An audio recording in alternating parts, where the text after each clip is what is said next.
La clase de hoy consta de dos partes. En la primera parte vamos a hablar sobre las características funcionales, producción y ciclo de vida eritrocitario, y en la segunda parte vamos a hablar sobre las nociones básicas sobre la hemostasia y la coagulación.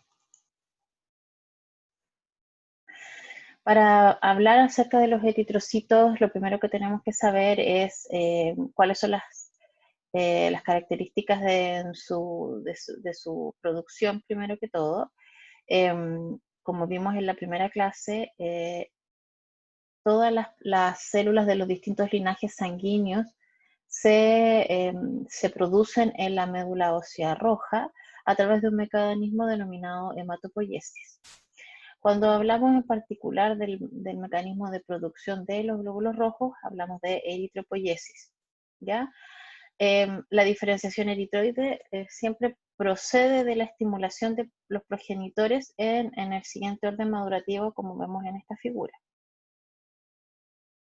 Nosotros, a partir de nuestra stem cell, ¿cierto? O nuestro hemocitoblasto, vamos a tener que se diferencia a lo que conocemos como una célula madre progenitoria mieloide, que ya se compromete hacia el linaje mieloide, y luego de eso, dependiendo de los estímulos que hayan en la estroma medular en ese minuto, de las citocinas, de los factores de estimuladores de crecimiento, ¿cierto? Vamos a ir orientando esta diferenciación hacia un linaje en específico, en este caso el de los eritrocitos.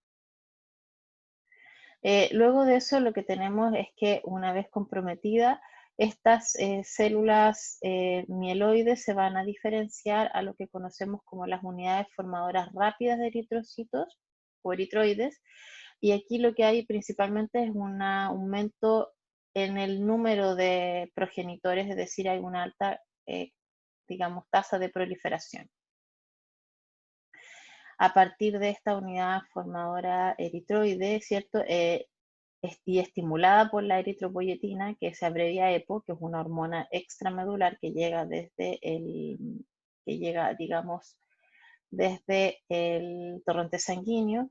Nosotros tenemos que ahora vamos a tener lo que conocemos como un proeritroblasto. Este proeritroblasto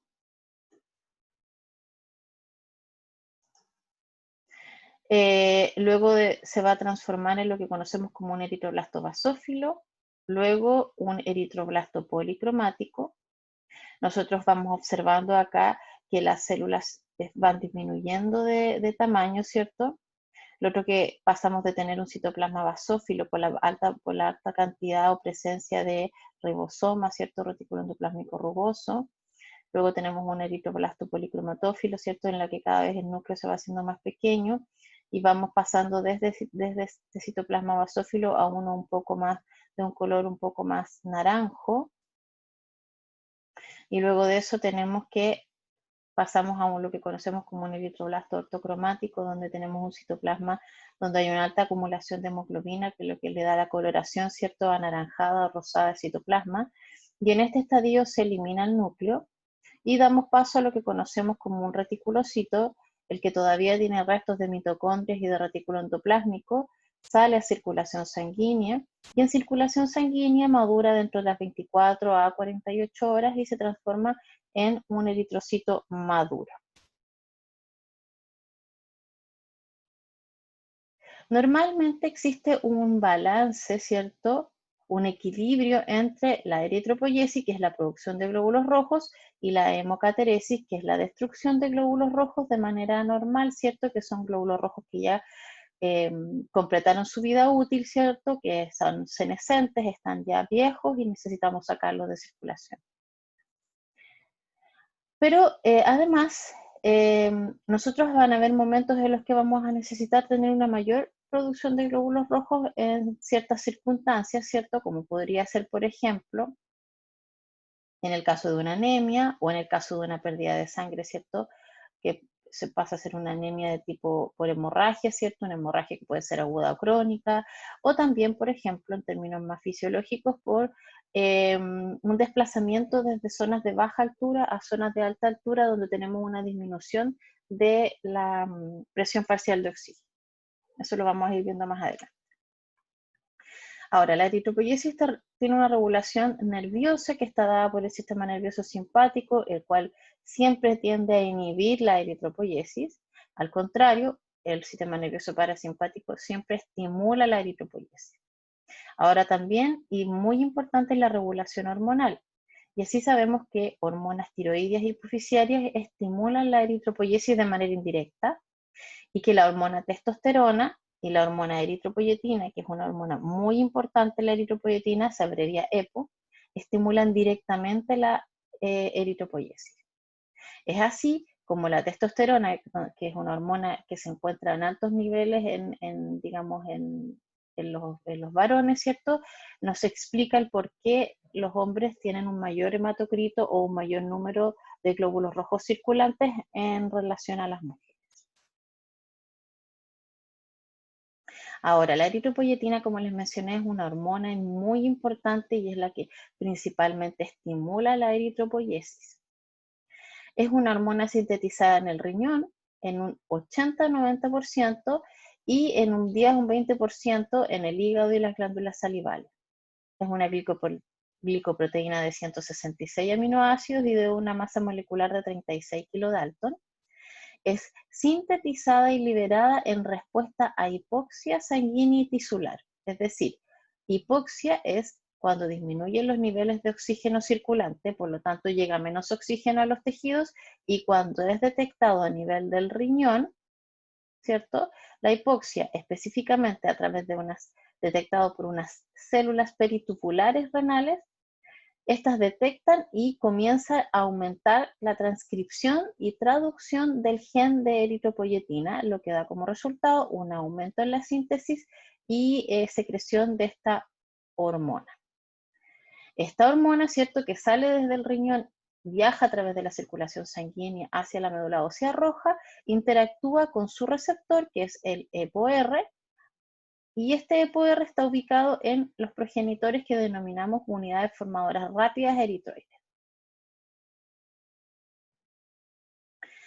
Entonces, es así como tenemos en principio, ¿cierto?, nuestras stem cells que se diferencian a estas unidades formadoras de colonias mieloides o células madres mieloides, y para eso tenemos que hay ciertas citocinas o interleuquinas que son las que estimulan, como el Still Cell Factor o, digamos, factor de células troncales, la interleuquina 6 y otra citocina denominada ligando FIT3. Esto va a promover la formación de estas células madres mieloides. Luego, estas células madres mieloides, para transformarse en lo que conocemos como unidades formadoras rápidas eritroides, necesitan que además haya en el estroma medular interleuquina 3, que también es denominado factor multicolonia, el factor estimulador de colonias de granulocitos monocitos y la interleuquina 6, y tendremos nuestras unidades formadoras rápidas. Ahora, para pasar de estas unidades formadoras rápidas a lo que son las unidades formadoras de colonias eritroides, necesitamos, además del factor estimulador de colonia de granulocitos monocitos, interleuquina 9 y nuestra hormona extramedular denominada eritropoyetina. Y es así como de aquí en adelante, solamente la presencia de eritropoyetina es la que induce la diferenciación y maduración de nuestras línea eritroide. Es así como pasamos de la unidad formadora de colonia eritroide al proeritroblasto. De aquí en adelante, estos precursores eritroides ya son identificables morfológicamente a través de un extendido de médula ósea. Histológicamente ya podemos observarlos y diferenciarlos. Luego pasamos al eritroblasto basófilo, ¿cierto? Del basófilo al eritroblasto policromatófilo, luego al eritroblasto ortocromático, al reticulocito y finalmente al eritrocito. Todo este proceso es lo que nosotros conocemos como eritropoyesis. Dentro de la eritropoyesis, no solamente nosotros tenemos la formación de glóbulos rojos, ¿cierto? Como tal, como una estructura celular, sino que además tenemos la síntesis la principal proteína que transporta los glóbulos rojos, que es la hemoglobina, ¿cierto? La encargada de transportar el oxígeno a todos los tejidos metabólicamente activos.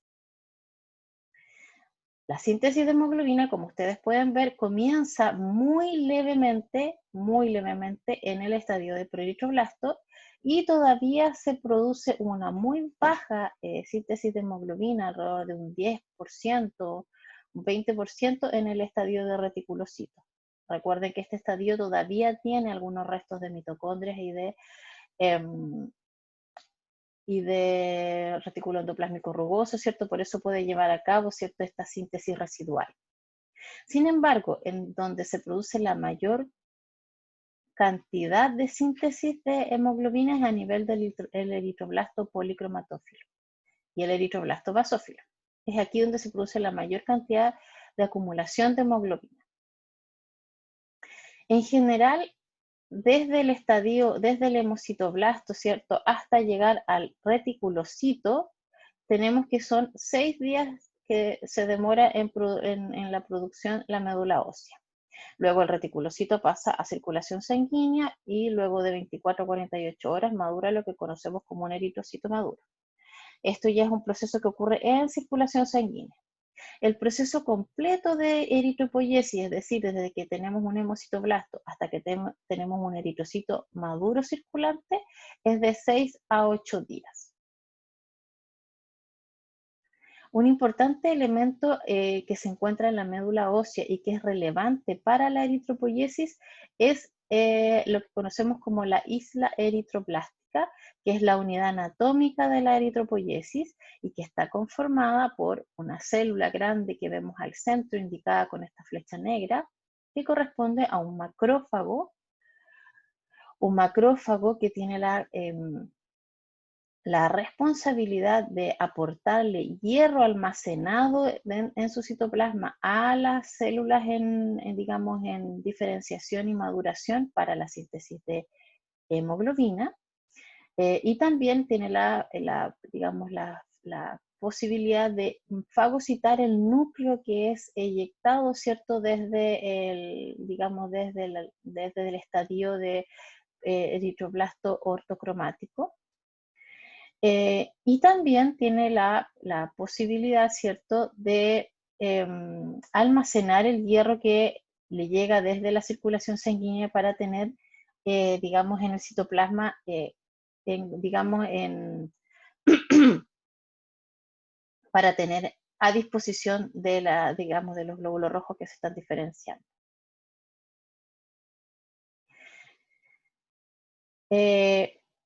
La oxigenación tisular como principal regulador de la eritropoyesis, como yo les mencioné, ¿cierto? Los niveles de oxígeno circulante, ¿cierto?, son relevantes para poder nosotros iniciar una eritropoyesis efectiva. Ahora, quiero mencionarles, sí, que normalmente nosotros tenemos niveles basales de eritropoyetina circulante que nos permiten mantener este balance que yo les mencioné anteriormente entre la eritropoyesis y la hemocateresis. Pero, ¿qué sucede si nosotros necesitamos, por algún motivo, tener una mayor cantidad de eritrocitos circulantes? Hay factores que van a producir la reducción del oxígeno en circulación sanguínea, como por ejemplo que haya un volumen sanguíneo bajo, por ejemplo, si hay una hemorragia, pérdida de sangre, si estamos en presencia de una paciente que tiene anemia, si tenemos una concentración de hemoglobina baja, si tenemos un mal flujo sanguíneo y si tenemos también enfermedades pulmonares que lo que hacen es finalmente tener, digamos, menos oxígeno a disposición, ¿cierto?, para nosotros poder transportar. Llega, por algún motivo, hay menos oxígeno que llega desde el exterior hacia nuestros alvéolos pulmonares. Se va a producir una disminución de la oxigenación tisular, lo que va a ser detectado por, en este caso, el riñón, ¿cierto?, las células peritubulares y va a aumentar la expresión de eritropoyetina, se va a liberar al torrente sanguíneo y esta va a estimular a las células precursoras hematopoyéticas, que en este caso van a ser las unidades formadoras rápidas de eritrocitos, y van a producir la diferenciación y maduración a proeritroblasto, luego pasando por las distintas etapas que ya les mencioné anteriormente, ¿cierto?, a lo que finalmente necesitamos en circulación, que son los eritrocitos maduros, y una mayor cantidad de eritrocitos circulantes, ¿cierto?, va a promover una mejor oxigenación tisular. Por lo tanto, de esta manera nosotros vamos a eliminar, ¿cierto?, el estímulo inicial y vamos a dejar de producir eritropoyetina en las cantidades que estábamos produciendo para aumentar la eritropoyesis. De aquí en adelante, ¿cierto?, ya vuelto a tener nuestro balance, lo que vamos a tener es la producción normal de eritropoyetina basal para la, digamos, síntesis diaria.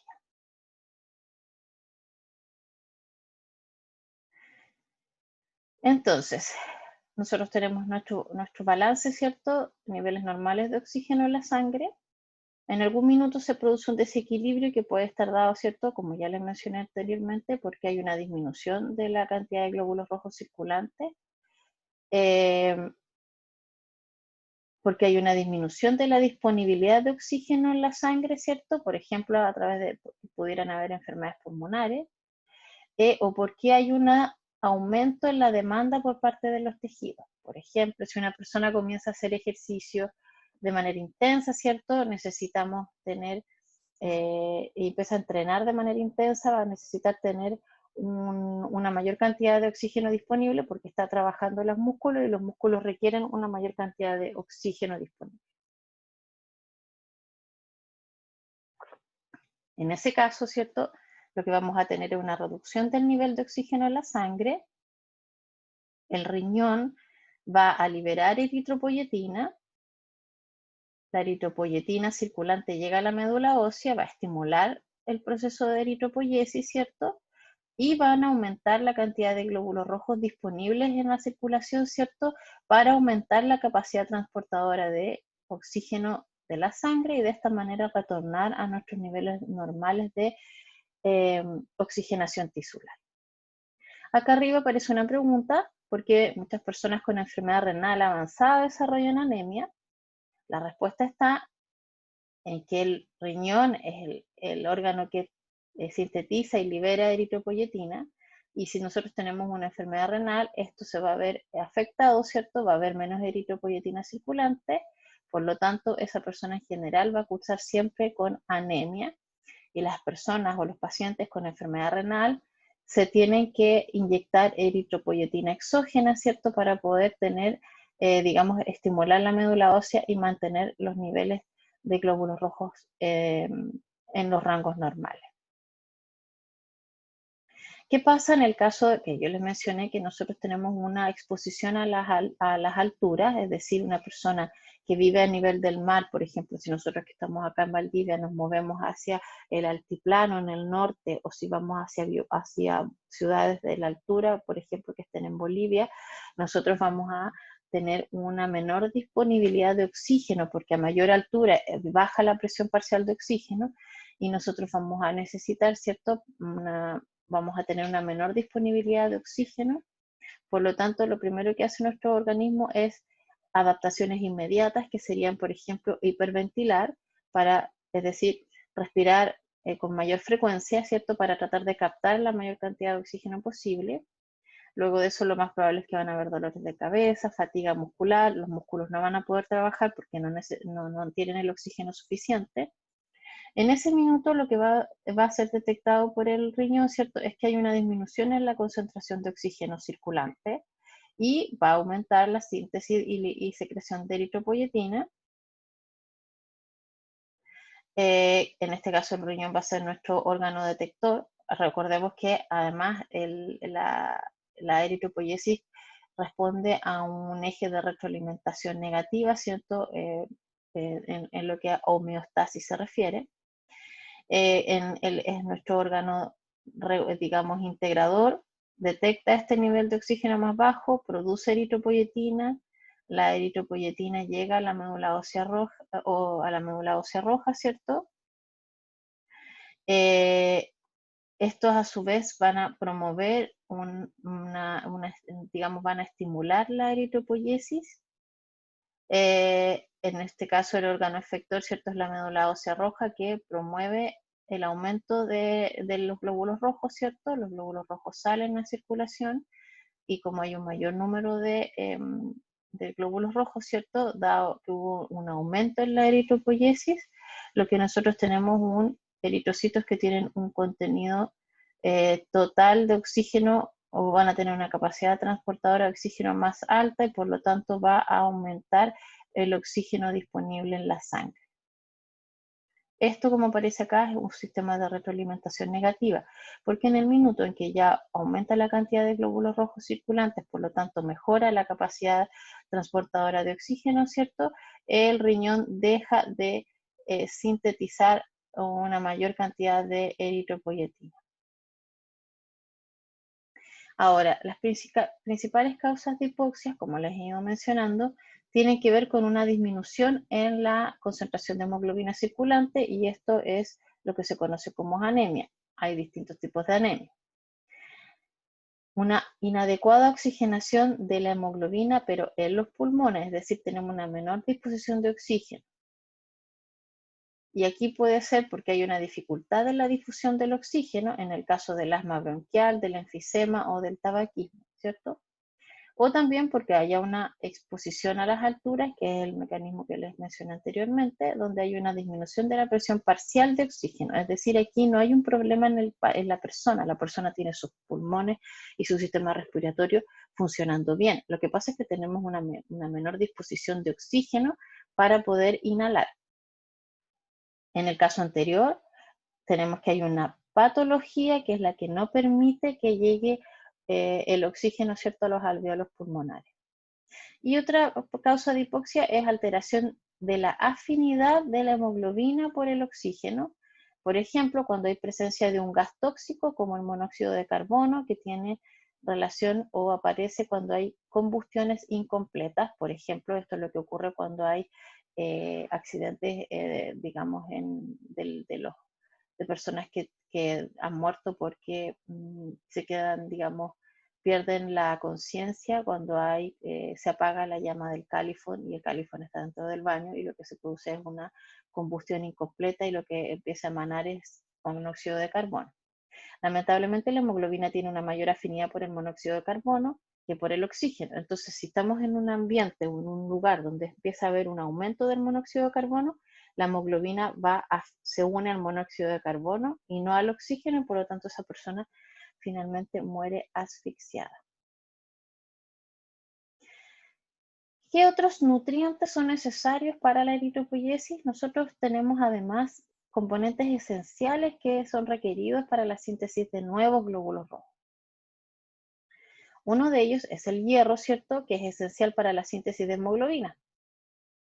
¿De dónde obtenemos el hierro? El hierro obtenemos de la dieta, que es la cantidad necesaria para reponer, ¿cierto?, digamos, el hierro que está almacenado, ¿cierto?, en los macrófagos de distintos tejidos, por ejemplo, el vaso, la médula ósea o el hígado. Pero principalmente nosotros obtenemos el hierro de la hemoglobina que se degrada de los eritrocitos envejecidos que ya los sacamos de circulación sanguínea. La mayor cantidad del hierro que tiene nuestro organismo está en la hemoglobina, por lo tanto una buena parte de lo que nosotros obtenemos, ¿cierto?, es digamos, del reciclaje de glóbulos rojos envejecidos. Por otro lado, también obtenemos el hierro almacenado desde del hígado, del vaso, médula ósea, unido a dos proteínas que son la ferritina y la hemosiderina. Y también obtenemos el hierro, digamos, desde una proteína transportadora que se llama transferrina y que normalmente está circulando en sangre, ¿cierto? Y que lleva moléculas de hierro hacia los lugares donde es necesario, por ejemplo, para la eritropoyesis en este caso, o también para la síntesis de mioglobina, que es la proteína que está contenida en el músculo esquelético. También es importante la vitamina B12 y el ácido fólico. Estos son esenciales para la síntesis de DNA, específicamente para la síntesis de timidina. Ya, por lo tanto, la vitamina B12 y ácido fólico es importante para la maduración de los eritrocitos y también para la maduración de otros tipos celulares como son los leucocitos.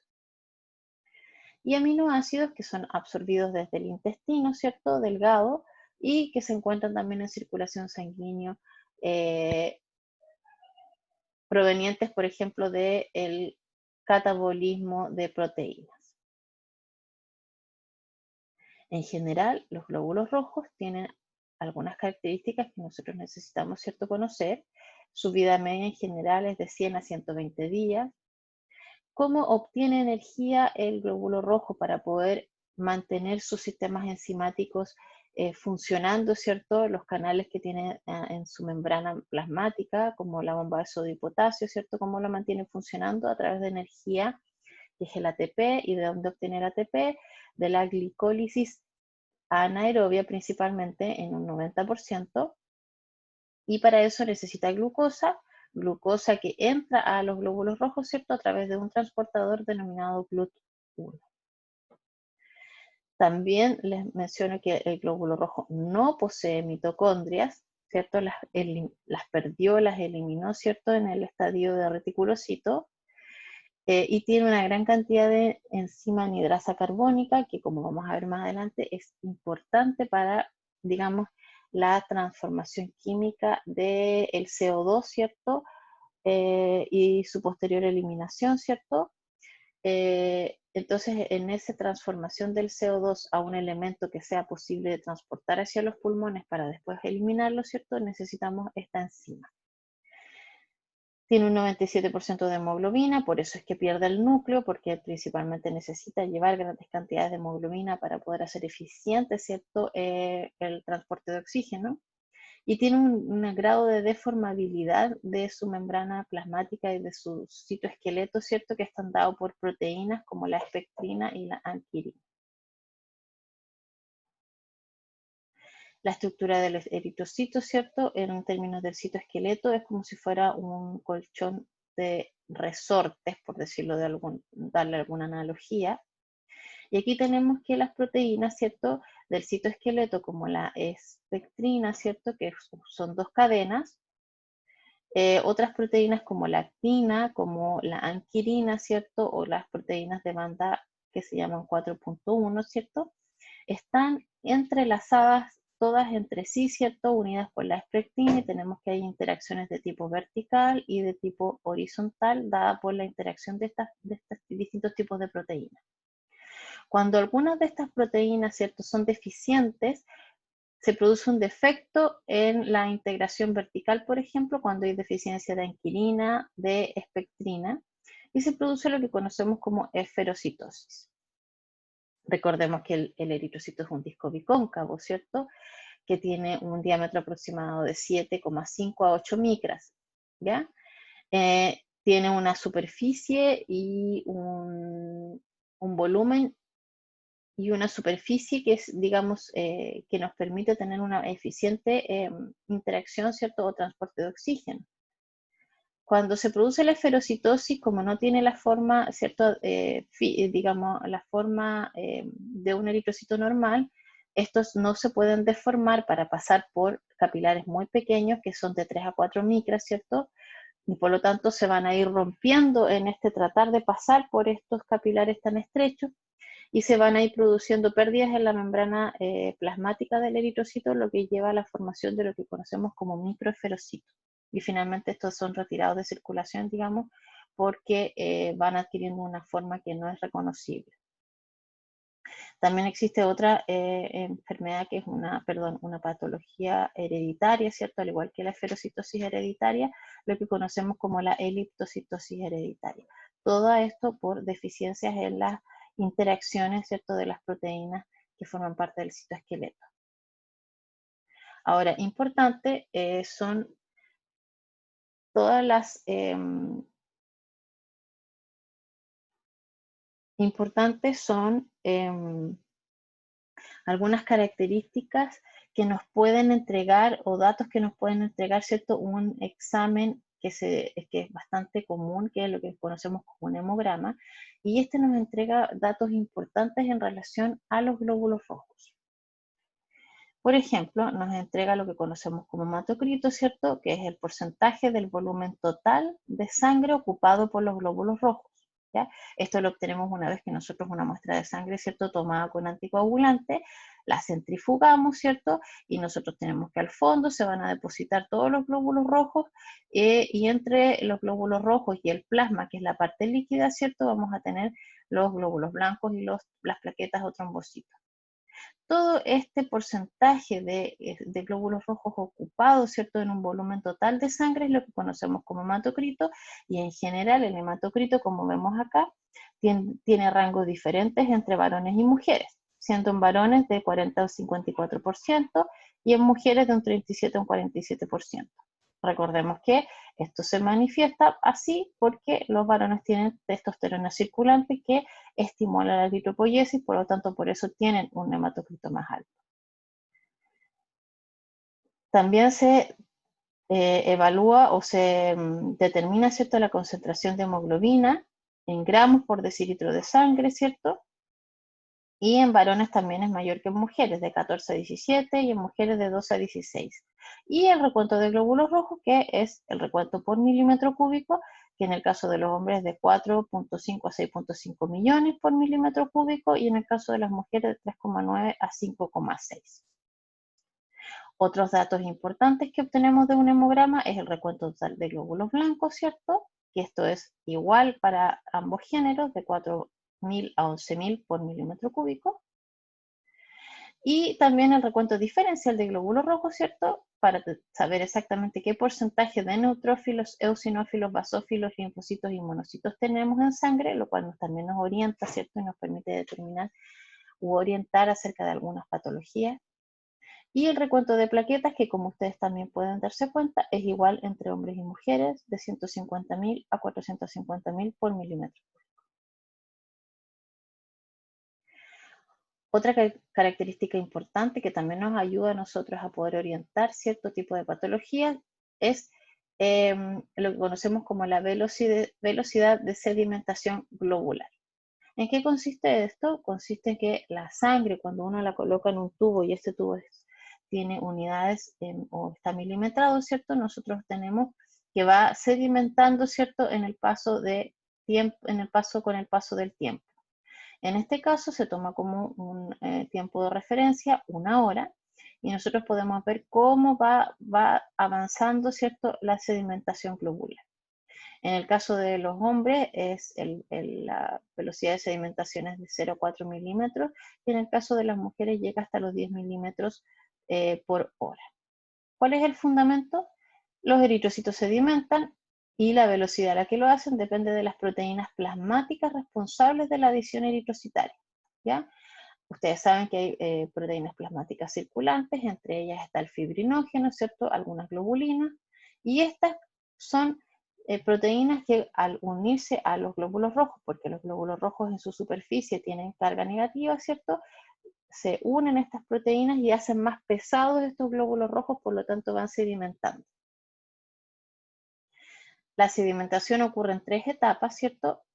Empieza a ocurrir cuando se forman aglomerados o de aproximadamente 10 hematíes, lo que se conoce como fenómeno de Rouleau, y esta dura aproximadamente 10 minutos y es lo que observamos nosotros en esta figura, ¿cierto? Se van acomodando, ¿cierto?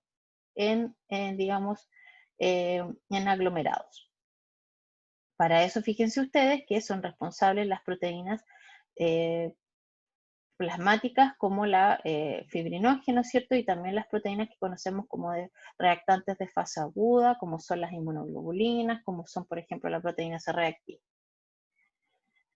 Después se produce la precipitación. Estos aglomerados se precipitan a tasa constante y gradual durante aproximadamente 45 minutos.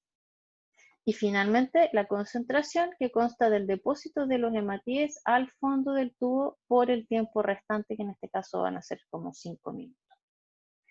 Si tenemos una persona que tiene una gran cantidad de proteínas de fase aguda porque está en algún proceso de inflamación o de infección, nosotros vamos a tener que esta velocidad de sedimentación va a estar acelerada. Y ese es un dato muy importante y de orientación en algunas patologías. Ahora, nosotros les he ido conversando, ¿cierto? Que los glóbulos rojos tienen un ciclo de vida porque tienen una vida útil, ¿cierto? De 100 a 120 días. Entonces, ¿qué es lo que pasa ahora con estos eritrocitos que cumplen esta vida útil? Los glóbulos rojos, cuando llegan a su vida útil, dejan de tener la misma capacidad de deformarse, ¿cierto? Empiezan digamos, a disminuir las funciones de sus sistemas enzimáticos, la bomba de sodio y potasio también deja de funcionar, ¿cierto? Y esto hace que los glóbulos rojos sean detectados como ya senescentes por los macrófagos que están en la médula ósea, en el vaso o en el hígado, ¿cierto? Y son fagocitados. Una vez fagocitados, ¿cierto? Dentro del macrófago, ¿cierto? Son los distintos componentes, ¿cierto? Son degradados. Las cadenas de globina, ¿cierto? Que son parte de la hemoglobina. Son degradados aminoácidos y estos son reutilizados en la síntesis de otras proteínas porque salen a la circulación sanguínea y están disponibles. El grupo hemo, ¿cierto? Que es el que contiene en su centro el átomo de hierro, también sacan el átomo de hierro, ¿cierto? Y puede ser almacenado dentro del macrófago o transportado a través de la proteína de transferrina, ¿cierto? Por la circulación sanguínea y llevado hacia el hígado, donde puede ser almacenado como ferritina o hemosiderina, o si no también desde el hígado transportado vía transferrina hacia la médula ósea, y en la médula ósea vamos a tener hierro disponible, más las cadenas de globina, ¿cierto? Más vitamina B12, eritropoyetina, y se va a inducir la eritropoyesis en la médula ósea para obtener y reponer los glóbulos rojos que han sido retirados de circulación por estar viejitos. ¿Qué sucede con el grupo hemo? Este grupo hemo tenemos que metabolizarlo porque es tóxico para la célula, entonces vía sistemas enzimáticos lo transformamos en biliverdina, es un pigmento verde, y luego de biliverdina a bilirrubina, que es un pigmento amarillo, que también es muy tóxico, y nosotros, además de ser tóxico, es insoluble, por lo tanto necesitamos sacarlo para poder eliminarlo como un desecho. Para eso es transportado hacia el hígado unido a albúmina. ¿Ya? Eso no está en este esquema, pero es unido a albúmina. Llega al hígado, en el hígado se le agrega un ácido glucurónico y esto le permite o lo hace más soluble, y de esta manera nosotros lo vamos a eliminar a través de la bilis que sale desde el hígado hacia el intestino delgado, luego va a pasar al intestino grueso, donde las bacterias del intestino grueso lo van a transformar de bilirrubina a urobilinógeno. Una parte de este urobilinógeno puede ser reabsorbido a través de la circulación sanguínea o de la circulación portal, ¿cierto? Y llega hasta el hígado y en el hígado, perdón, hasta el riñón, y en el riñón, ¿cierto? Es eliminado como urobilina a través de la orina. Y esta urobilina es lo que le da ese pigmento o esa tonalidad amarilla clara a la orina, porque es un pigmento. Otra parte, o la mayor parte del urobilinógeno es metabolizada a estercobilina, ¿cierto? Por las bacterias intestinales, y la estercobilina, ¿cierto? Es un pigmento parduzco, ¿cierto? Que es el que le da el color característico a las deposiciones. Este es el ciclo de vida y digamos, de vida y degradación de un eritrocito.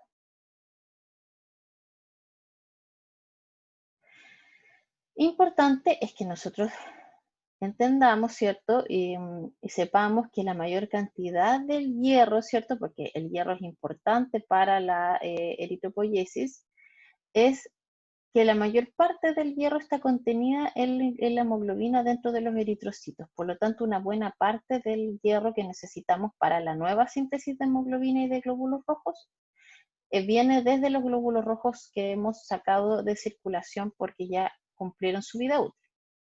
Pero una parte importante también, que es la parte que del hierro que nosotros logramos almacenar para tener, digamos, a disposición, es la que absorbemos a través del intestino delgado, ¿cierto? Desde los enterocitos.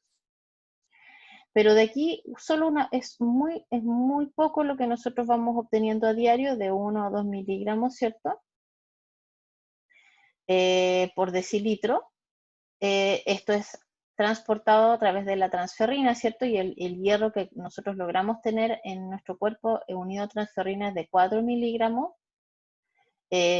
Y de eso digamos, la mayor parte de hierro está en la hemoglobina de los glóbulos rojos, pero una parte también está en la médula ósea, ¿cierto? Almacenada para la eritropoyesis, pero es de 120 a 150 miligramos.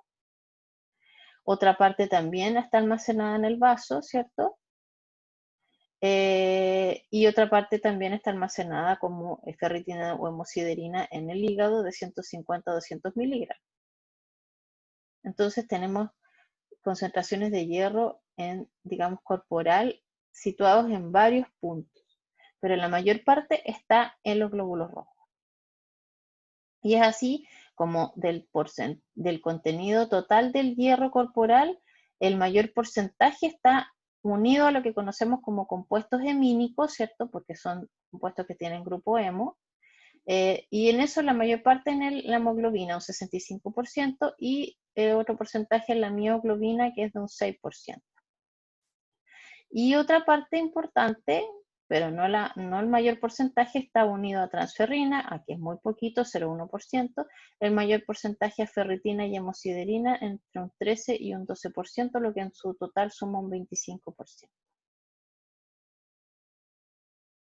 ¿Qué pasa ahora cuando nosotros tenemos nuestro grupo M, ¿cierto?, dentro del macrófago y necesitamos ahora metabolizarlo?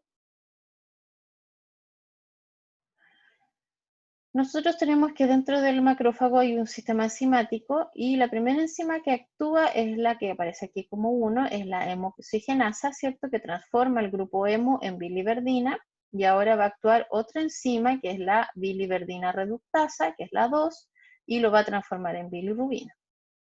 La bilirrubina va a salir del macrófago y va a ser transportada unido a albúmina, ¿cierto?, hacia el hígado, y en el hígado nosotros vamos a conjugarlo a través de una enzima que es la glucuronilosil transferasa.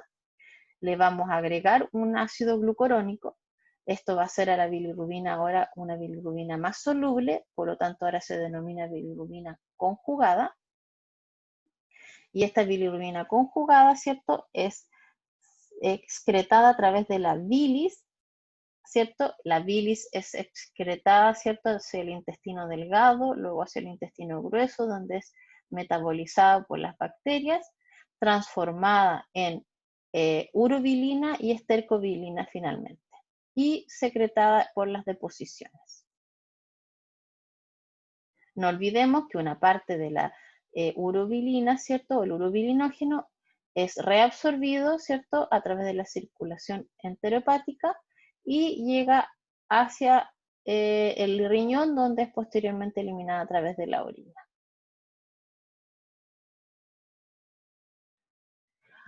Ahora, una manera o un mecanismo importante para nosotros mantener los depósitos de hierro, ¿cierto?, en cantidades necesarias para la eritropoyesis y también para la síntesis de mioglobina y de otros sistemas enzimáticos como son las citocromo, es el mecanismo de absorción intestinal de hierro. Entonces, aquí tenemos que nuestro enterocito, ¿cierto?, que están a nivel de intestino delgado, a nivel duodenal principalmente, tenemos dos maneras de absorber el hierro: a través de la carne, ¿cierto?, del grupo hemo que está contenido en la carne, o digamos, o a través de la mioglobina, digamos, de la carne. Y para eso se produce una endocitosis mediado por un transportador que pues, se conoce como transportador, proteína transportadora de hemo, que se abrevia HCP1, y que directamente digamos, transporta el grupo hemo dentro del enterocito. Y aquí el hierro, ¿cierto?, es retirado, sacado del grupo hemo, y podemos almacenarlo como ferritina o como hemosiderina dentro del enterocito, o también podemos sacar este hierro, ¿cierto?, en estado ferroso, ¿cierto?, a través de un transportador que se denomina ferroportina, que está en la membrana vasolateral del enterocito, y ahora este fierro más 2 necesitamos transformarlo a fierro más 3, porque si no, no podemos transportarlo unido a transferrina, y para eso existe en la membrana una enzima que es la efaestina, la ferrooxidasa efaestina, y lo que hace es transformar el hierro en estado ferroso a férrico, y ahora sí es posible de transportar unido a transferrina. Por otro lado, tenemos el hierro que no es de tipo hémico, que es cierto, o hemínico, que son el hierro que viene de otros nutrientes, como son digamos, por ejemplo, los vegetales de hoja verde, la betarraga, las legumbres, ¿cierto? Aquí el hierro está en estado férrico y nosotros necesitamos transportarlo a través de un transportador de metales bivalente, o conocido como DMT1, pero para eso tiene que estar en estado ferroso. Entonces hay una enzima que es la citocromo B duodenal, que es una reductasa que reduce el fierro más 3 en fierro más 2 y ahora pasa a través de este transportador, y acá adentro lo mismo, o lo almacenamos como ferritina y hemosiderina, o lo trasladamos, ¿cierto?, a través de un transportador denominado ferroportina hacia el extracelular, hacia el, digamos, circulación sanguínea. Tenemos también un regulador negativo de la concentración de hierro plasmático, que es la hepcidina, que es una hormona sintetizada en el hígado. Cuando existen niveles circulantes de esta hormona, lo que hace es secuestrar este transportador, que es la ferroportina, hacia el intracelular, y por lo tanto no permite sacar hierro desde el intracelular hacia el torrente sanguíneo. Y de esa manera regulamos los niveles o concentraciones de hierro séricas. Esta hepcidina o proteína, o sea, esta hormona de hepcidina es muy importante porque es el regulador fisiológico de las concentraciones de hierro, ¿cierto? Es sintetizada a nivel hepático y es regulada, ¿cierto?, su transcripción. Por lo tanto, cuando nosotros tenemos deficiencias de hierro, deficiencia o eritropoiesis, digamos, inefectiva, o cuando tenemos niveles de hipoxia sanguíneo o también estamos en estados de anemia, esto produce una regulación negativa de la transcripción de hepcidina, es decir, cuando se presenta alguno de estos cuadros, el hepatocito no sintetiza hepcidina, por lo tanto hay menos hepcidina circulante, y esta menor cantidad de hepcidina circulante permite que haya una mayor cantidad de transportadores de hierro o ferroportina en la membrana del enterocito, del macrófago y del hepatocito, y podamos tener una mayor cantidad de hierro circulante unido a transferrina. Pero hay situaciones, por ejemplo, en las cuales nosotros tenemos cantidades,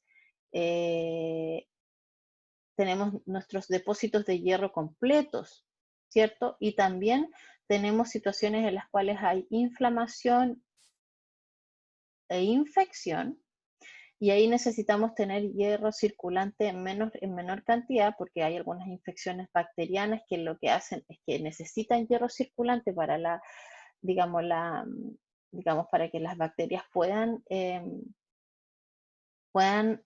digamos, subsistir o puedan tener su metabolismo ok.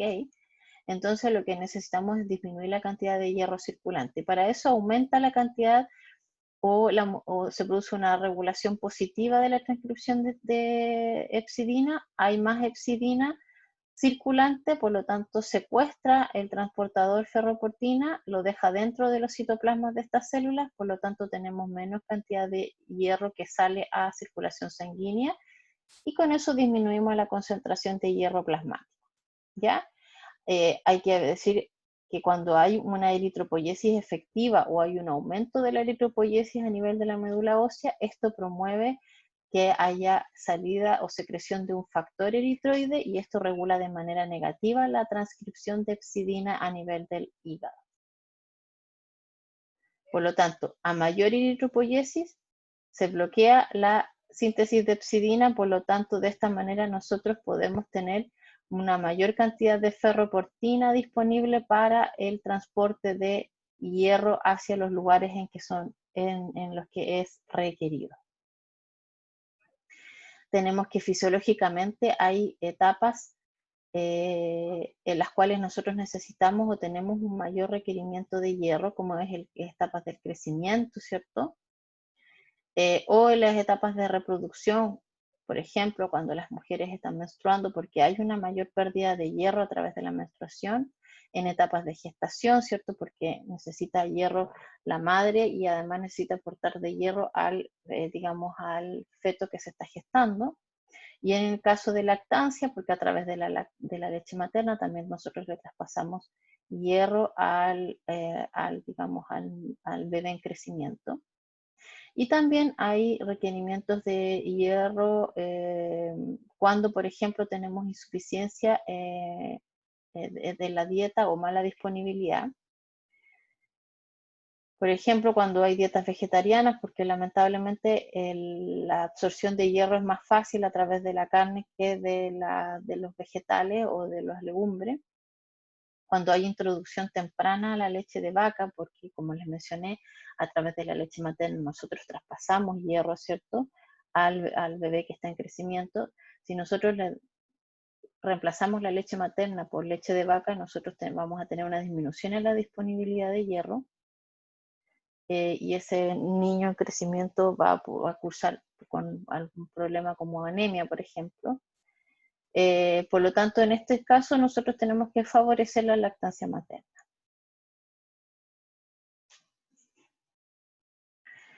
Ahora, importante es que los glóbulos rojos, ¿cierto?, tienen una gran cantidad o porcentaje de hemoglobina en su interior, y la hemoglobina, ¿cierto?, es una proteína que tiene 4 cadenas polipeptídicas, ¿cierto?, que son 2 cadenas beta o beta-globinas y 2 cadenas alfa o alfa-globinas principalmente. Tenemos que cada cadena tiene un grupo hemo, y asociado a ese grupo hemo, ¿cierto?, un átomo de hierro, ¿cierto? Y este átomo de hierro, el hemo, por cierto, es un anillo que conocemos como anillo tetrapirrólico, y ese átomo de hierro es el que facilita, ¿cierto?, el transporte de oxígeno hacia los distintos tejidos.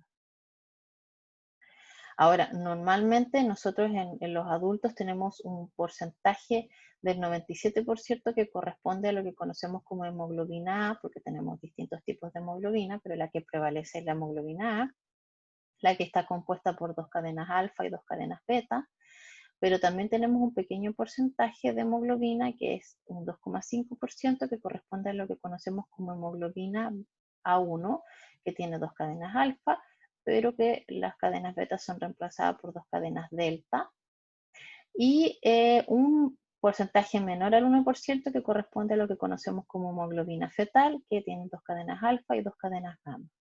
Si nosotros observamos, ¿cierto?, en los neonatos, ¿cierto?, y en los bebés en gestación, el mayor porcentaje corresponde a la hemoglobina fetal, y que tiene de característica esta hemoglobina que tiene una mayor afinidad por el oxígeno, ¿ya?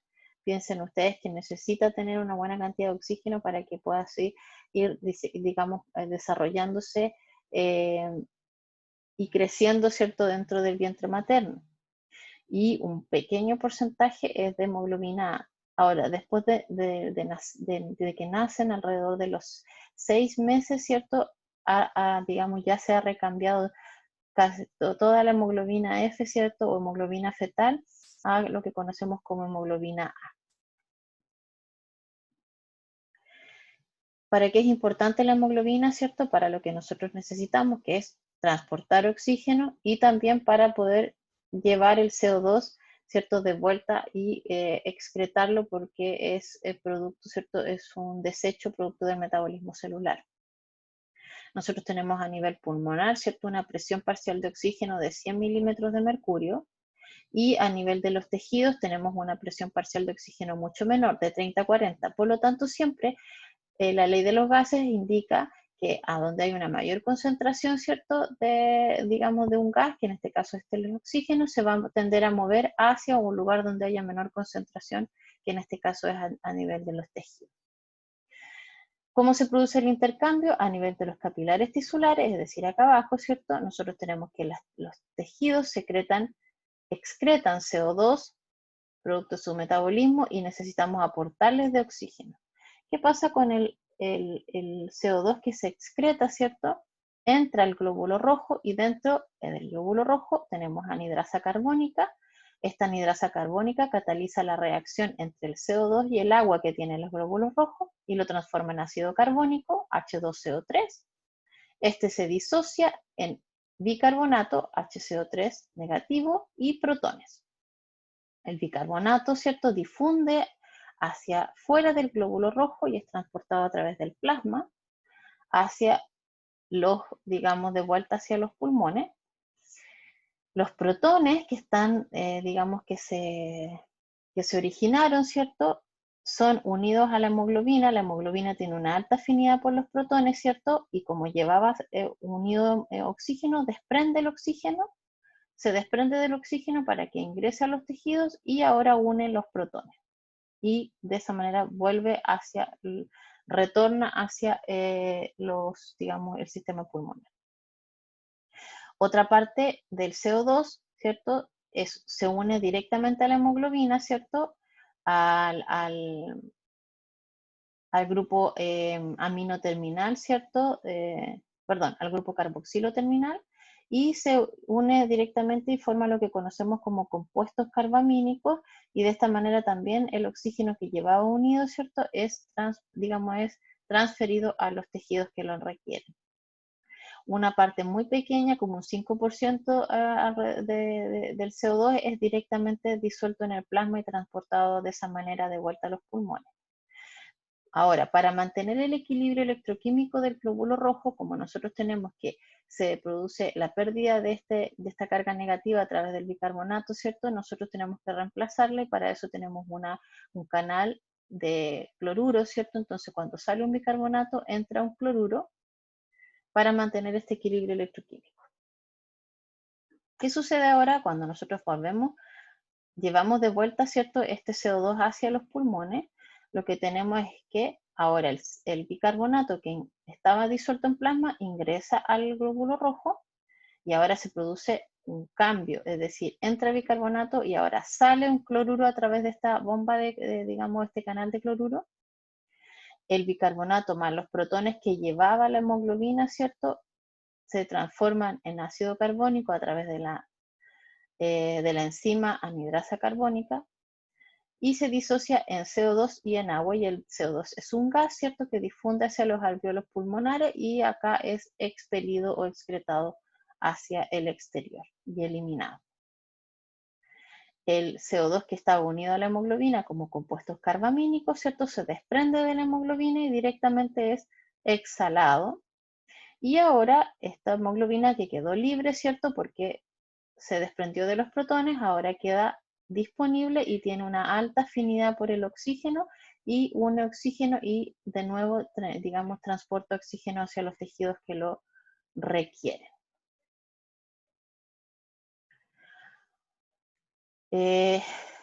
Importante que lo que les quería comentar era acerca de una característica que tienen los glóbulos rojos en su superficie o en su membrana plasmática, que permite detectar o determinar los grupos sanguíneos que tenemos todos, ¿cierto?, que son del grupo ABO.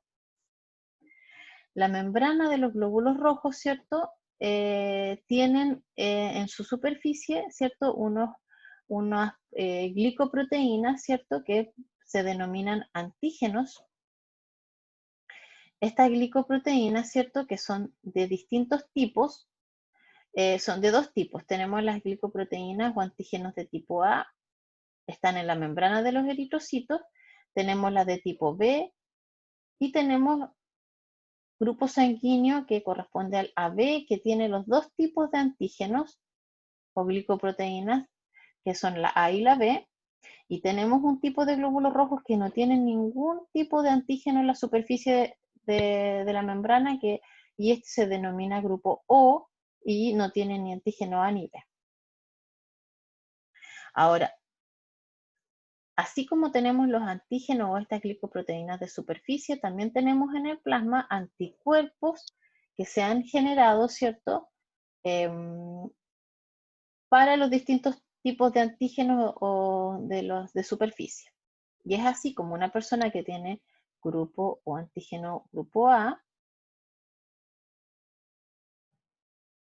va a tener en su plasma anticuerpos anti-B.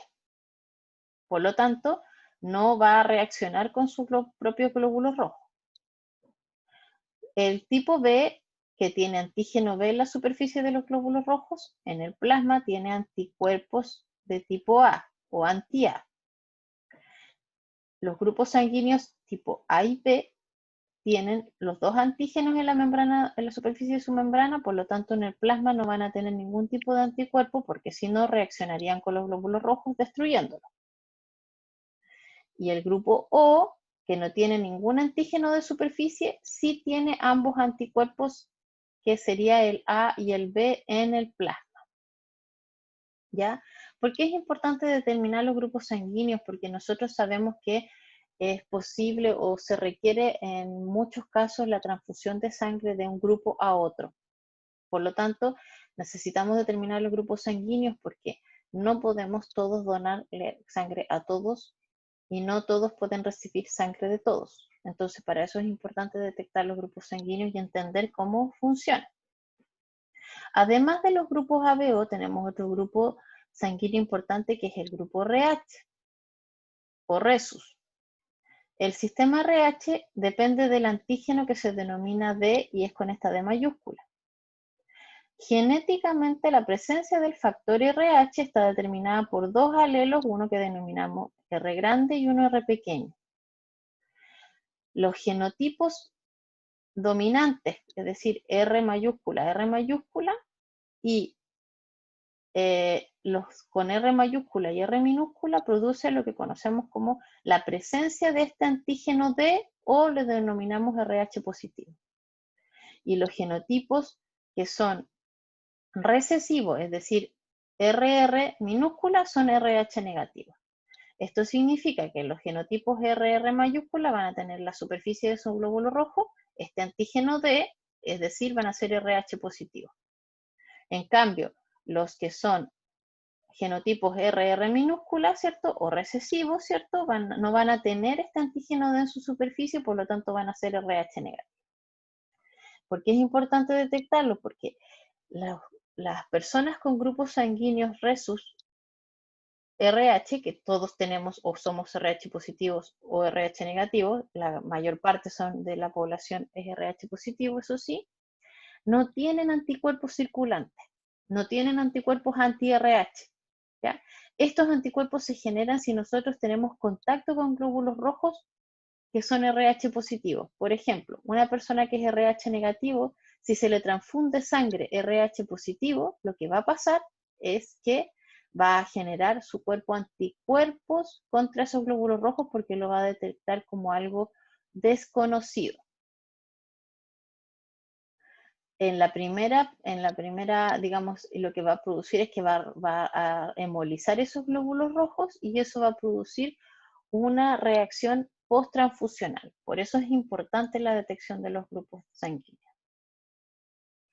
Entonces, nosotros, la reacción antígeno-anticuerpo sirve de base para la determinación de los grupos sanguíneos. Se fijan que una persona que tiene sangre tipo A y tiene un anticuerpo tipo B en la sangre, ¿cierto?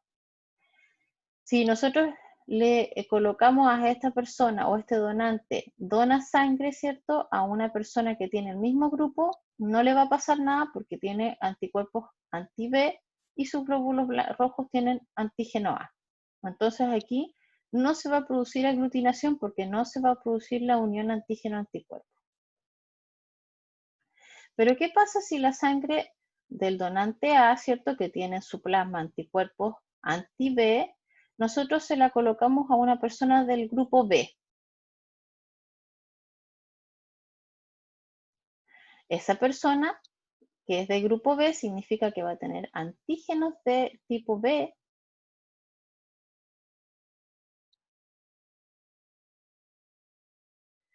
en la membrana plasmática, y ahora sí se va a producir la unión del anticuerpo anti-B sobre la superficie del glóbulo rojo, y se va a producir lo que conocemos como aglutinación.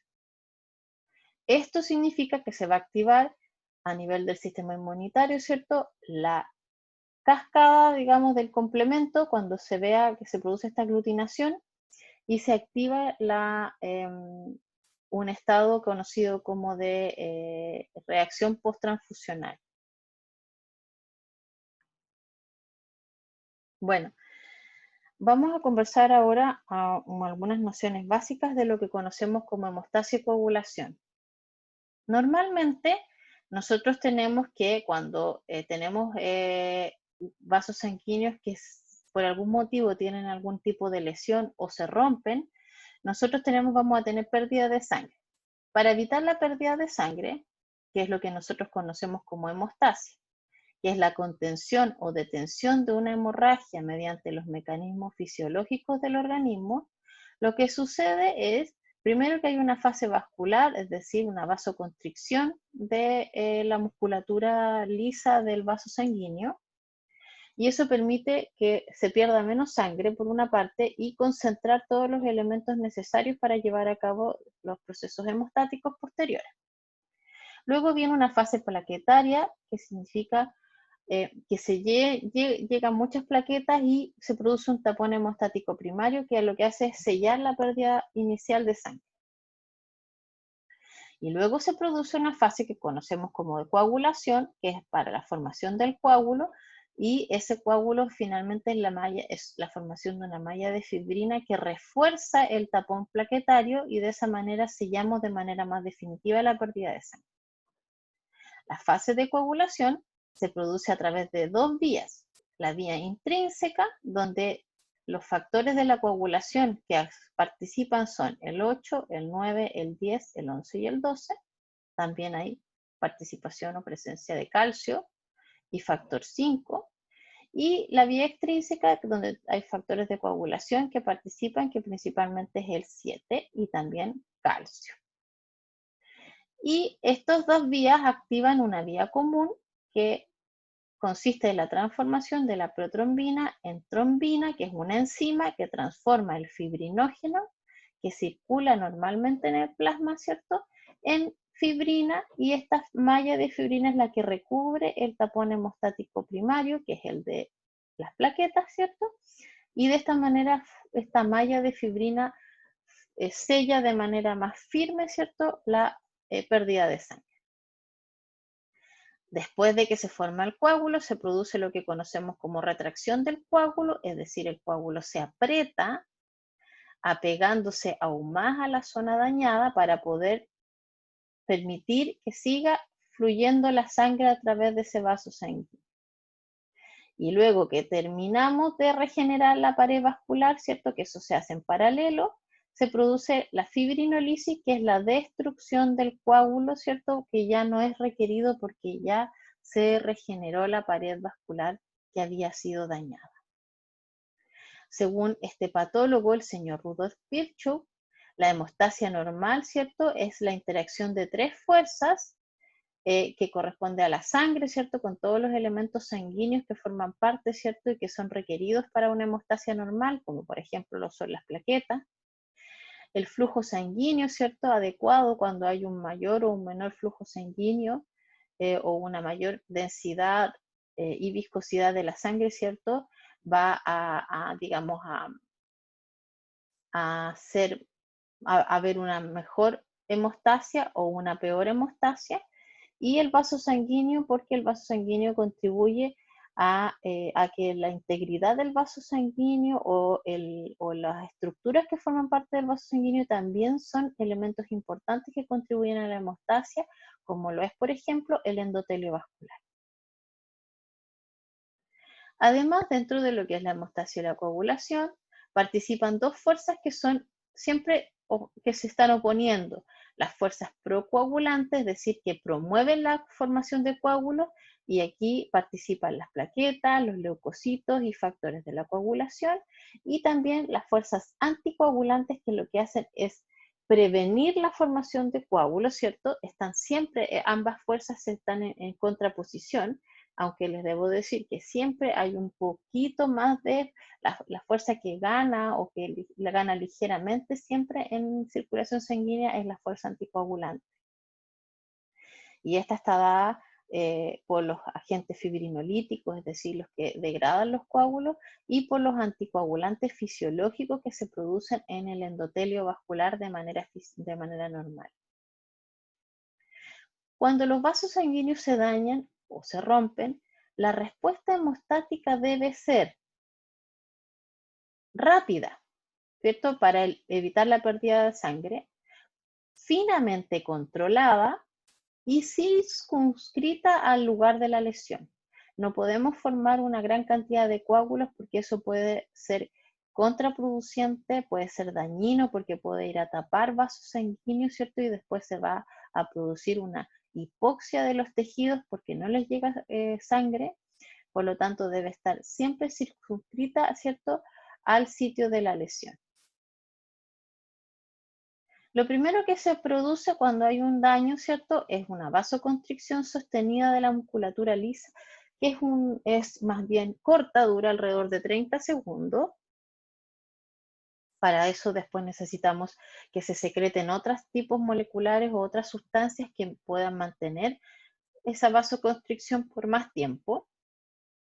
Luego se produce la adhesión de las plaquetas al sitio del daño y la agregación de plaquetas y forma lo que se conoce como tapón plaquetario inicial o hemostático primario. Y luego se produce la activación de la cascada de la coagulación, se produce la coagulación sanguínea con la formación de una red insoluble de fibrina, lo que conocemos como hemostasia secundaria. Nosotros podemos observar, ¿cierto? Un vaso sanguíneo cuando se rompe o se daña, ¿cierto? Se expone los tejidos que están por debajo del endotelio sano, ¿cierto? Aquí se van a exponer la matriz extracelular, colágeno, el tejido muscular. Lo primero que se produce es una vasoconstricción refleja en el sitio de la lesión. De esa manera disminuimos el flujo sanguíneo.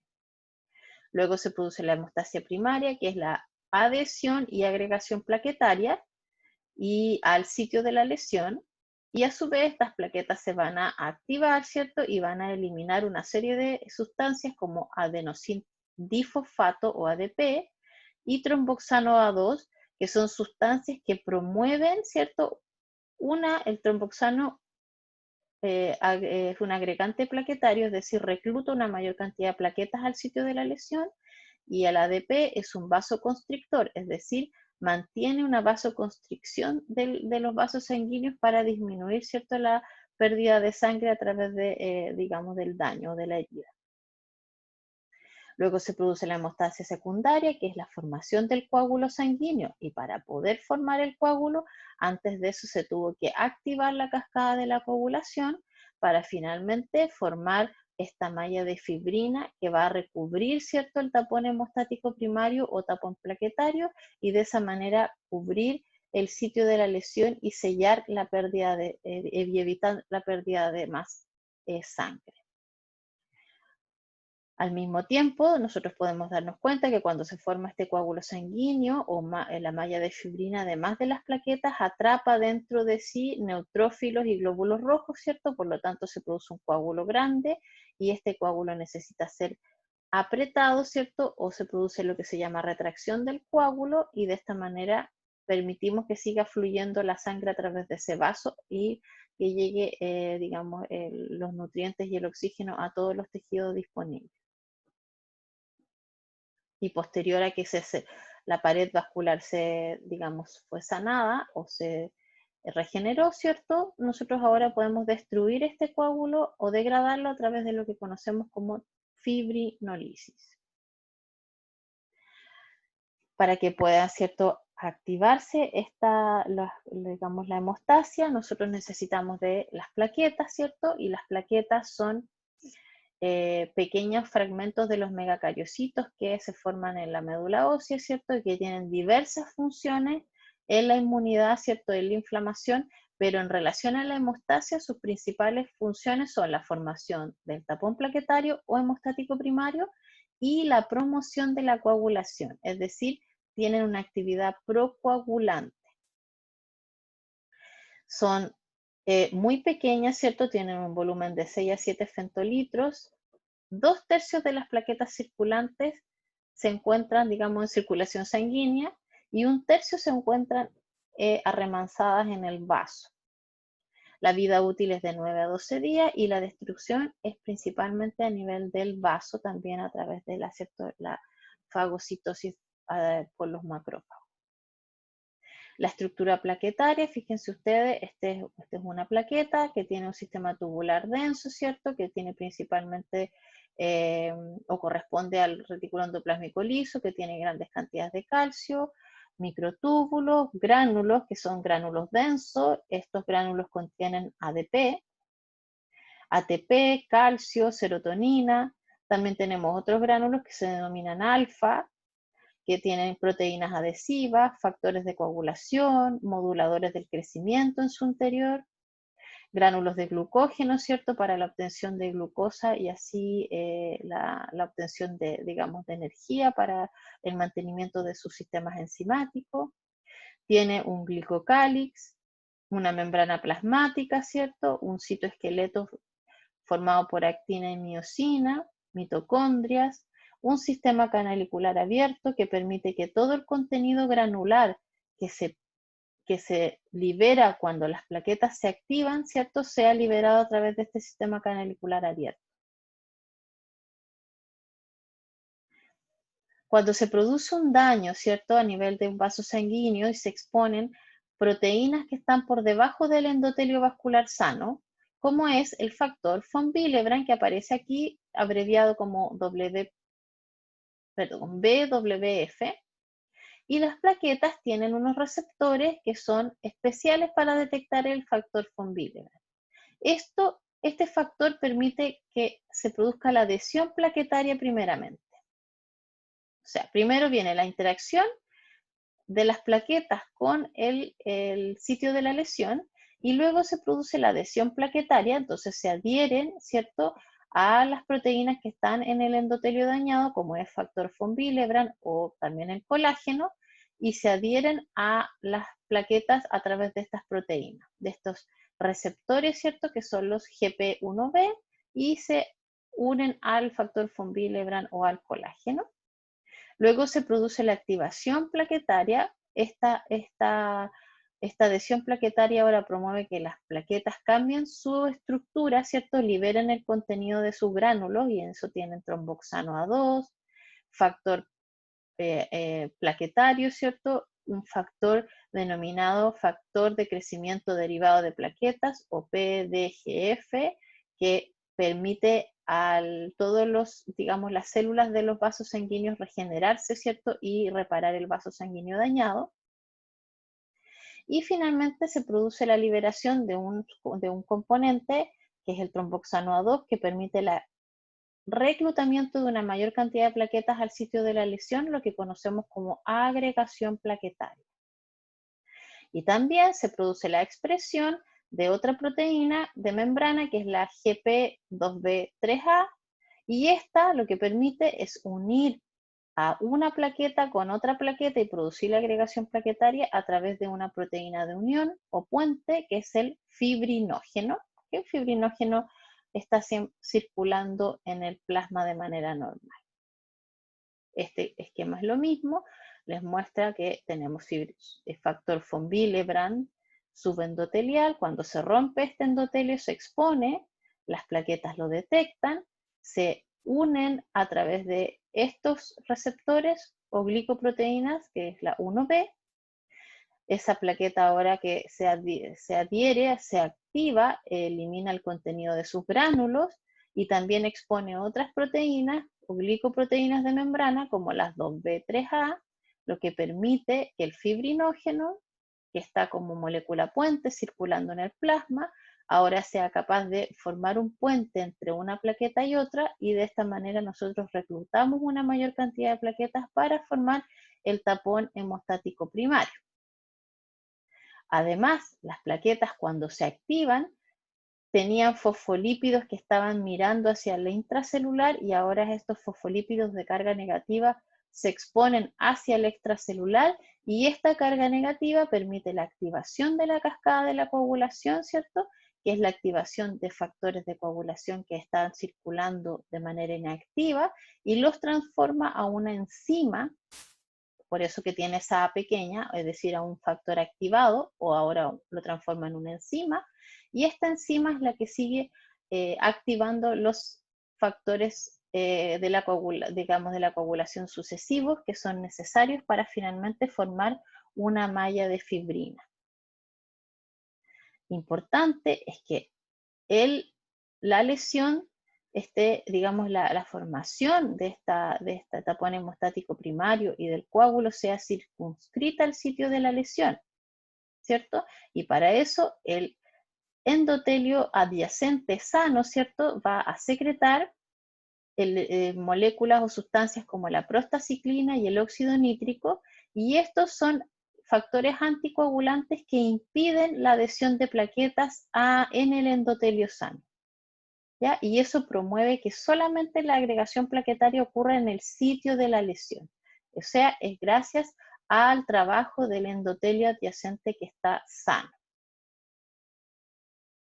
Entonces, ¿de qué manera contribuyen las plaquetas en la hemostasia? Formando el tapón hemostático primario, secretando sustancias para el reclutamiento adicional de plaquetas, promoviendo la superficie o proveyendo de una superficie de carga negativa para que ahora se active la cascada de la coagulación, y también sintetizando y liberando promotores de reparación endotelial, ¿cierto?, para la restauración de la arquitectura vascular normal, es decir, estos factores de crecimiento derivados de plaquetas, o factores de crecimiento también, digamos, específicos para células endoteliales vasculares. La interrupción de cualquiera de los eventos y procesos descritos puede dar lugar a una disfunción plaquetaria que puede ser de tipo heredada, ¿cierto? O puede ser adquirida en el caso de algunas enfermedades de tipo autoinmune.